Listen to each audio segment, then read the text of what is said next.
ഇന്നത്തെ റെസിപ്പി എന്ന് പറയുന്നത് മത്തങ്ങ ഉപയോഗിച്ച് ചെയ്യുന്ന ഒരു റെസിപ്പിയാണ്.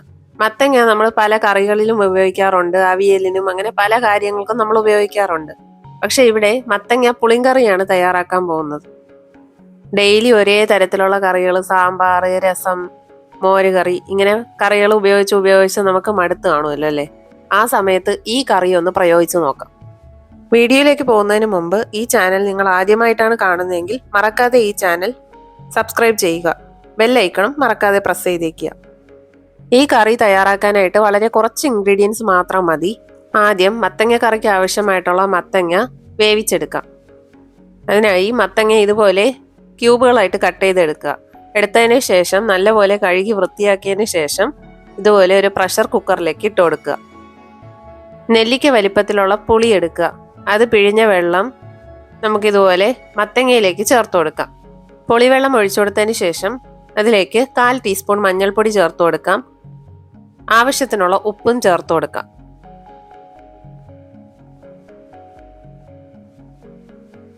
ഉപ്പും മഞ്ഞൾപ്പൊടിയും ചേർത്ത് കൊടുത്തതിന് ശേഷം നന്നായിട്ടൊന്ന് മിക്സ് ചെയ്തെടുക്കുക. ഇനി കുക്കർ അടച്ചു വെച്ച് 4 വിസിൽ വരും വരെ വെയിറ്റ് ചെയ്യുക. മത്തങ്ങ വെന്തു വരുന്ന സമയം കൊണ്ട് നമുക്കിവിടെ കറികൾക്കുള്ള കാര്യങ്ങൾ റെഡിയാക്കാം. കറി തയ്യാറാക്കാനായി ഒരു പാൻ സ്റ്റവിലേക്ക് വെച്ചു കൊടുക്കുക. അതിലേക്ക് കുറച്ച് വെളിച്ചെണ്ണ ഒഴിച്ചു കൊടുക്കാം. എണ്ണ ചൂടായി തുടങ്ങുമ്പോഴേക്കും ഇതിലേക്ക് ചുവന്നുള്ളി ചേർത്ത് കൊടുക്കാം. ഞാനിവിടെ 8 ചുവന്നുള്ളിയാണ് എടുത്തിരിക്കുന്നത്.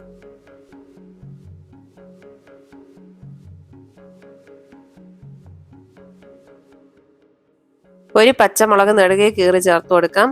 അതിൻ്റെ കൂടെ തന്നെ കുറച്ച് കറിവേപ്പിലയും ചേർത്ത് കൊടുക്കാം. ചുവന്നുള്ളി വാടിക്കിട്ടുന്നത് വരെ വഴറ്റിയെടുക്കുക.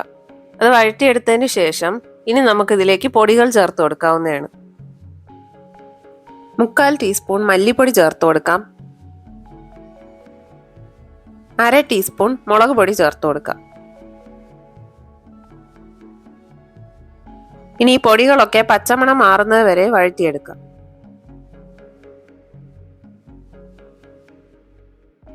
പൊടികളുടെ പച്ചമണം മാറിയതിന് ശേഷം ഒരു ചെറിയ തക്കാളി ചേർത്ത് കൊടുക്കാം.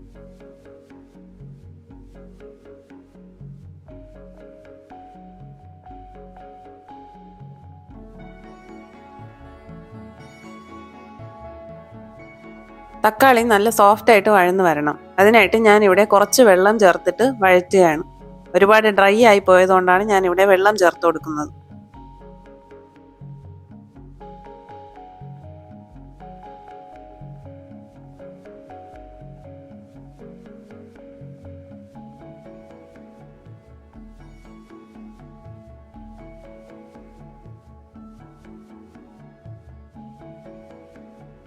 പൊടികളുടെ പച്ച മണമൊക്കെ മാറിയതിന് ശേഷം നമ്മൾ ഓൾറെഡി വേവിച്ച് വെച്ചിരിക്കുന്ന മത്തങ്ങ ഇതിലേക്ക് ചേർത്ത് കൊടുക്കാം.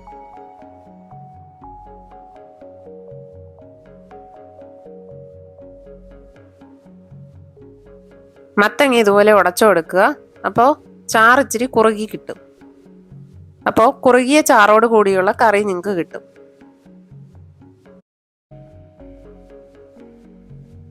മത്തങ്ങ ഉടച്ചു കൊടുത്തതിന് ശേഷം അതിലേക്ക് കുറച്ച് വെള്ളം ചേർത്ത് തിളപ്പിക്കുക.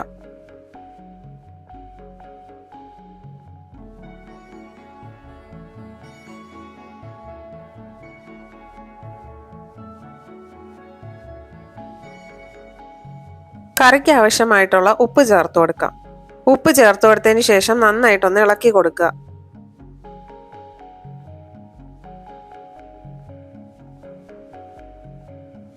കറി നന്നായി കുറുകി വന്നിട്ടുണ്ട്. ഈ സമയത്ത് ഒരല്പം ശർക്കര ചേർത്ത് കൊടുക്കുക.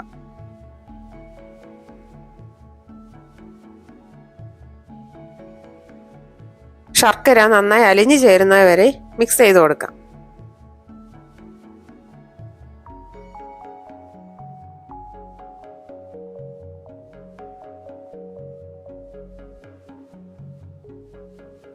കറി റെഡി ആയിട്ടുണ്ട്. കറി ഇപ്പോൾ നമുക്ക് വേറൊരു പാത്രത്തിലേക്ക് മാറ്റി വെക്കാം.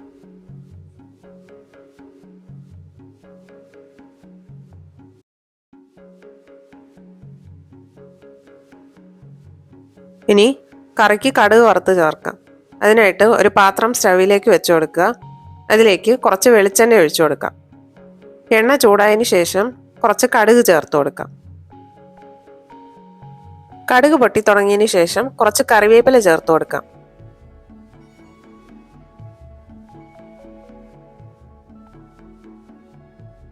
അതിൻ്റെ കൂടെ തന്നെ 2 വറ്റൽ മുളക് ചേർത്ത് കൊടുക്കാം.